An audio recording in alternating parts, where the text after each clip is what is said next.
ती टोळी कोयत्याचा धाक दाखवून लुटायची. मग त्यांच्या मैत्रिणी सोन्याचे दागिने केडगावातील सराफाला विकायच्या. नगर तालुक्यातील एका सराईत टोळीला पोलिसांनी अटक केली. बारदरी जवळील गर्भगिरी फाटा येथे 24 जानेवारीला सुलभ नरसाळे यांना लुटण्यात आले होते. दुचाकीवर आलेल्या तिघांनी गळ्याला कोयता लावून आपल्याला लुटले अशी फिर्याद त्यांनी दिली होती. त्यानंतर नगर तालुका पोलिसांनी तपासाची चक्रे फिरवली. सुरुवातीला पोलिसांनी संशयित शुभम महादेव बडे राहणार वाणीनगर याला अटक केली. त्याने या गुन्ह्याची कबुली दिली. सोहेल सय्यद राहणार शेवगाव व अशफाक पठाण राहणार भिंगार या दोन साथीदारांच्या मदतीने शुभम बडे याने लुटमार केली होती. या तिघांनाही पोलिसांनी जेरबंद केले. अधिक तपास केला असता हे तिघे आपल्या मैत्रिणींकडे सोन्याचे दागिने देऊन ते केडगाव येथील सराफ सूरज शहाणे याला विकत होते.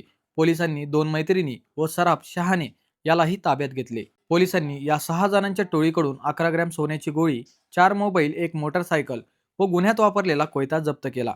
या प्रकाराने एकच खळबळ उडाली आहे.